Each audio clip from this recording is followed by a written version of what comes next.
Brace yourself, fanboys, because this is the video where I'm going to rip into Red Dead Redemption 2 for, well, some of the flaws that were not just a little irritating, but actually almost rage-inducing at times. And the flaws I'm talking about are the flaws with the quest mechanics. And I know what some of you might be thinking at this point. You're thinking, but Gopher, you said this was a brilliant game that you thoroughly enjoyed. And it's a game that is, well, it's a narrative-driven game that leans heavily on its quests. How can its quest mechanics be rage-inducing, and yet you still loved the game? Yeah! It's pretty bloody amazing, to be honest. It's a testament to how good the writing, the dialogue, the atmosphere, the world building.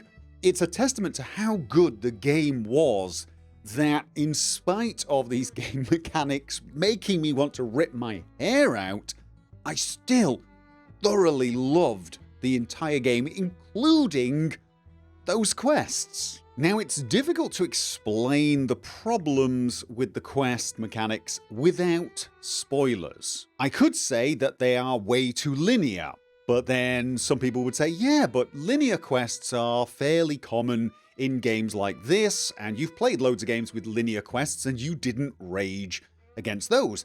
And you're right. I might say that some of the quests had no choices for the player. The player had very little agency, and you would say, yeah, but again, you've played games where that is true, and I probably couldn't argue with you. I could even say, look, some of the quests were practically on rails, and somebody would find some game that I thoroughly loved and did a quest where it was also on rails. So yes, I will admit, Red Dead Redemption 2 is not the only game that will have these qualities. But for some reason, Red Dead Redemption 2 just does a terrible job of hiding that from you, the player. There were times it felt like the game wanted to knock me out of the narrative and smack me around the face with the fact that I was playing a game and I was going to do as I was told, the way I was told, when I was told. I can't explain it any better than that. And so I'm afraid to really, help you understand why it caused me so much irritation, I'm going to have to give you some examples, and they will contain some spoilers. I'm going to try and keep these spoilers a little vague. I'm going to try and avoid major plot points, but inevitably there will be stuff in here that if you've not played the game, it's going to be a spoiler. I'm sorry about that. If you don't want spoilers, you have to stop watching this video now. The first example I'm going to give you is the last quest, the very final quest. And again, I'm not going to, spoil the ending of that quest. I just want to focus on one small little section that, well, was guilty of making me want to pull my hair out. You're basically riding up a shallow ravine with Sadie and Charles when all of a sudden a sniper starts shooting at you, and you get off your horse, you pull out your weapons, and you start trying to run up the ravine to deal with the sniper. Unfortunately, whilst trying to find the sniper with my own rifle scope, he takes me out. Okay, not a big deal. It reloads pretty much a few seconds earlier, and I get off my horse, and I clearly see that I have got the scoped rifle in my hand, but as I run forward, it's magically changed to a shotgun. Now again, this is a glitch, and that isn't particularly the problem here. That's not what I'm focusing on. But now I'm switching to my repeater. I've got a repeater, so I've switched to that. But it's not the end of the world, because I've got a pretty good repeater, it's fully upgraded, and the range and accuracy is decent. So I get a little closer and I start shooting at the sniper. For some reason, none of my shots seem to be hitting him, which is unusual because normally I'm a pretty damned good shot. It's almost as if my bullets are bouncing off him or magically going around him or something. But I think, fine, okay, I'll get a little closer, make sure I get the shot. I start running up the hill slightly to one side, hoping to flank him, when suddenly I get a message saying, go back to Charles. And I'm thinking, why would I want to go back to Charles? Why would I want to go back to Charles? I've got to take this bloody sniper out. But I head back down because now I'm like, getting all these mixed messages. I go back down so it stops spamming me with that message, and then I try once again to shoot the sniper, this time using Deadeye, but it won't work, it won't tag him, and then he shoots me dead. So it reloads, and this time I absolutely make sure that I've got the sniper rifle with me, and the sniper starts shooting at us. I get off my horse with the sniper rifle in hand, and I run forward and take cover behind a giant rock, because the game keeps spamming me with this message, get into cover. I then pop up with my sniper rifle, I zoom in, and I've got this guy dead to rights. I mean, this is a superbly accurate, very long range weapon, and I shoot him, and nothing happens.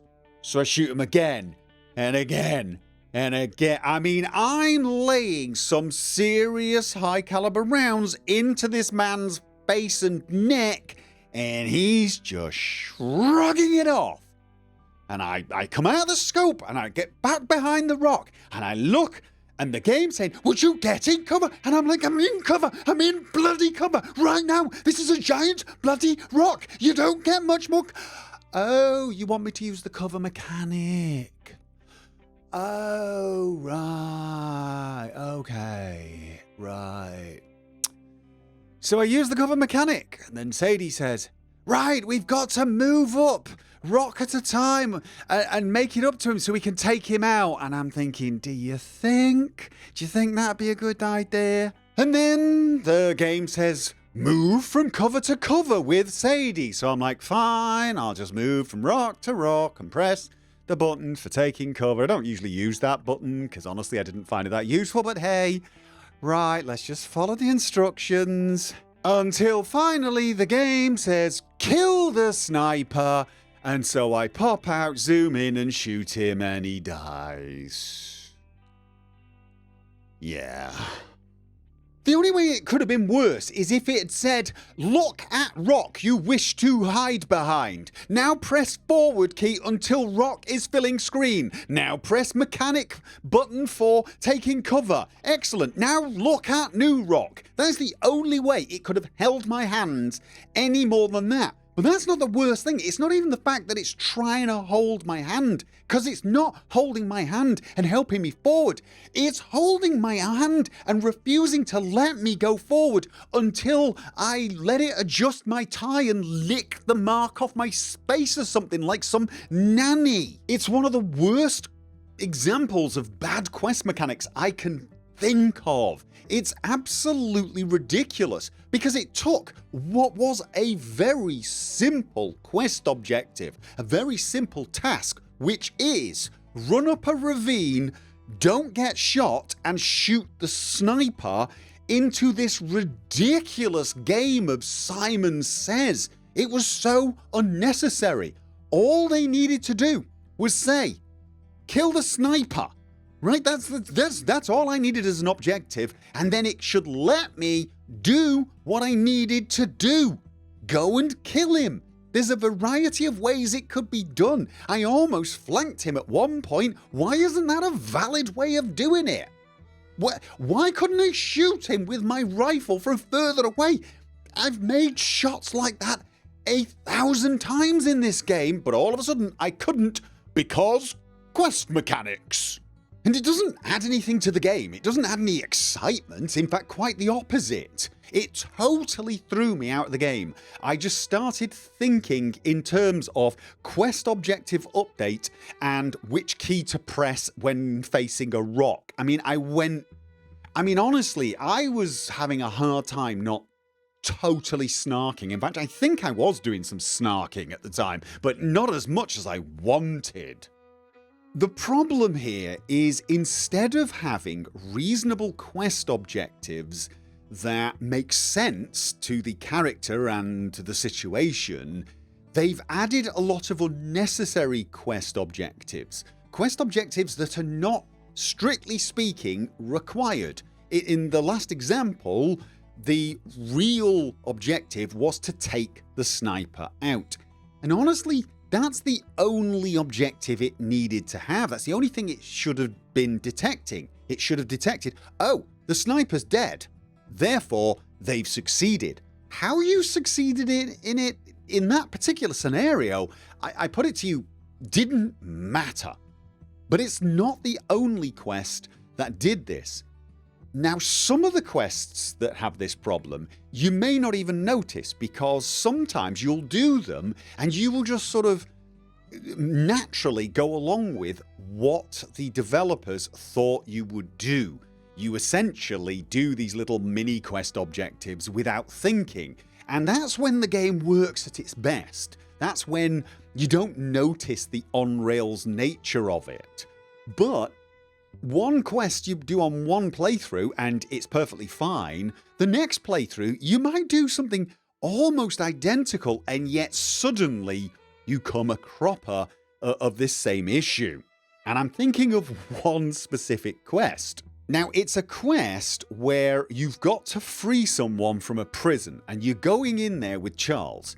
And the basic premise is you cannot be detected, because if you're detected, they will kill the prisoner because they will assume they're under attack and you're there to free the prisoner. So you've got to get to the prisoner without making any noise. And specifically, you need to get to the door of the prison so that you can burst through the door and kill the guard before he can kill the prisoner, right? Simple premise, and that should have been the quest objective. Now, I didn't realize there were actually a whole series of fail states. I mean, that's what these quest objectives are, fail states along the way.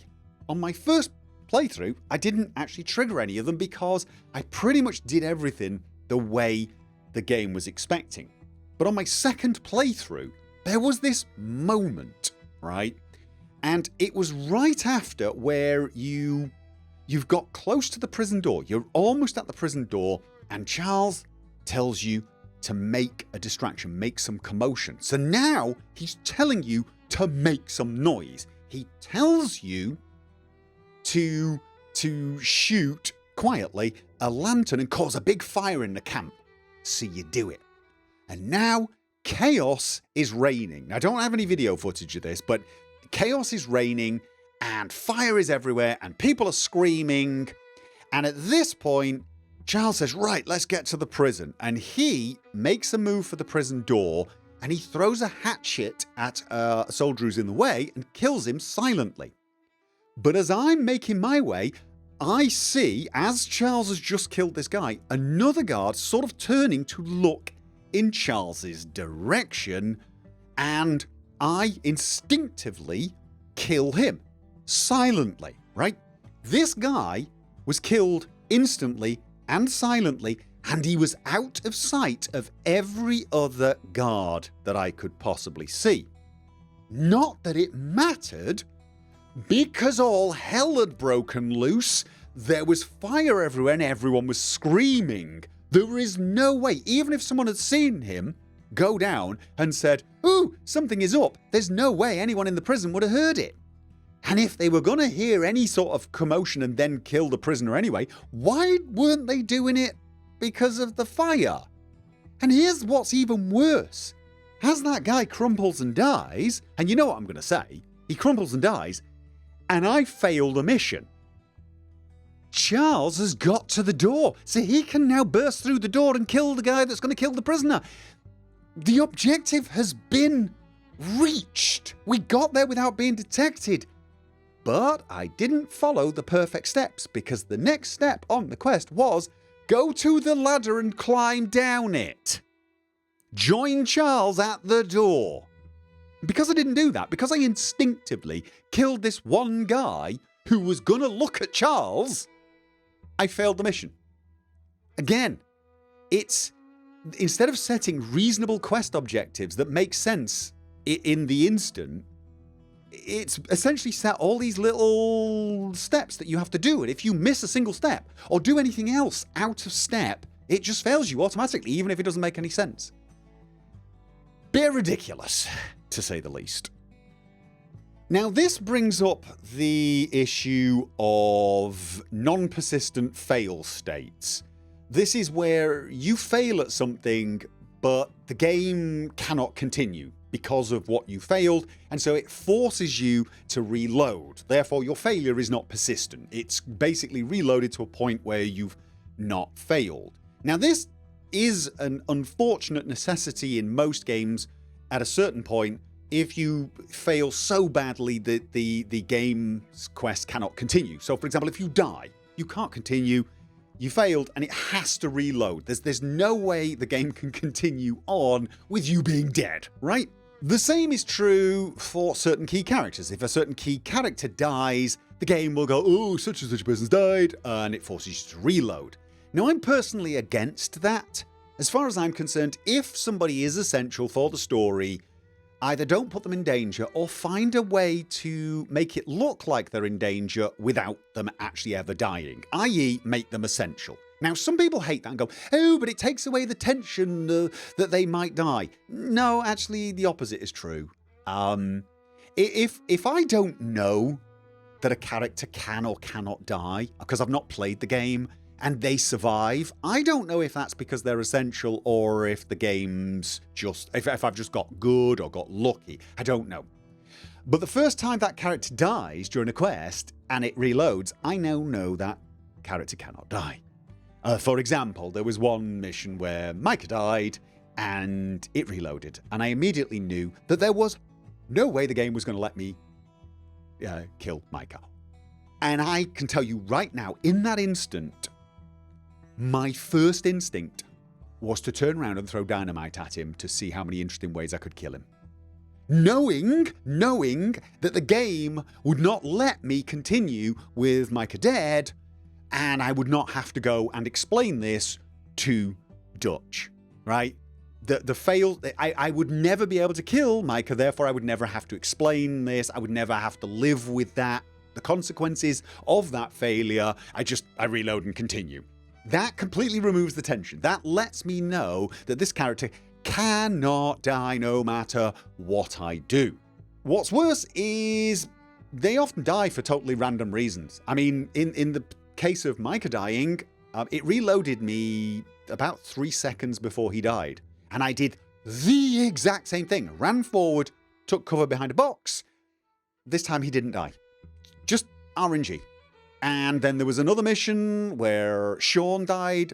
The quest was to set fire to some tobacco. So I ran forward, did exactly what I was supposed to do, which was throw flaming, I think it was alcohol, at the fields. And as I did that, Sean just got shot. He died, and I had to reload, and that was it. I mean, and the thing is there was, from my perspective, very little I could do. I was following the instructions, for once, setting the field alight, and he just died. So it was like, oh, all right, so I just got to set it alight and then get back to him and start shooting and hopefully this time the RNG is on my side. And that's how it felt. In moments like that, it didn't add to the tension. I didn't feel any real fear for the character. I was more thinking, oh God, I hope the RNG's better this time. That's how it felt. So, not a fan of characters that can't die in that sort of an obvious way. I would prefer the game tries to hide it from me by making them essential, or have them go down and then I have to run over and pick them up and help them. Or so, I don't know. I mean, there's plenty of ways games do it.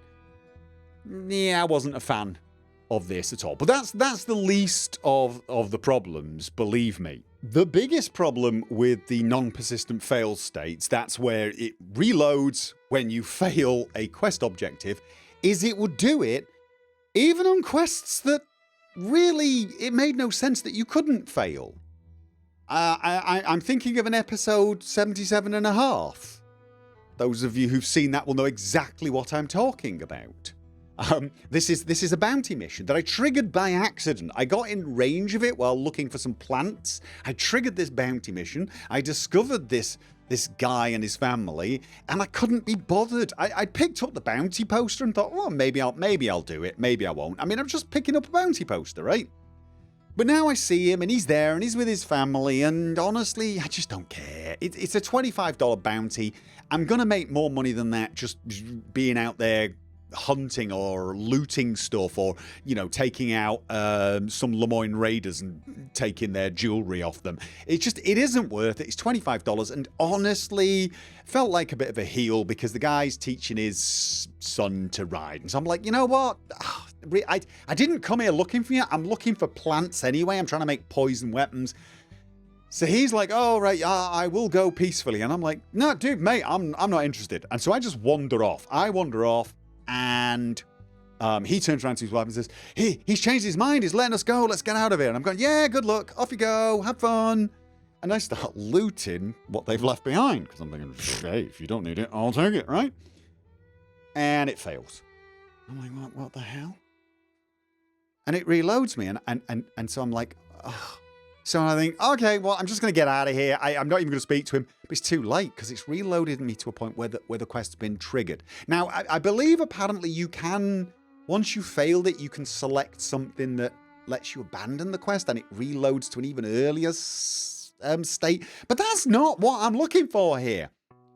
This is not what I'm looking. I'm sorry, but why couldn't I just let him go? This is not a quest that is required. This is not a quest that has to be done for the main story to make any sense. No, it's not. I could have let him go.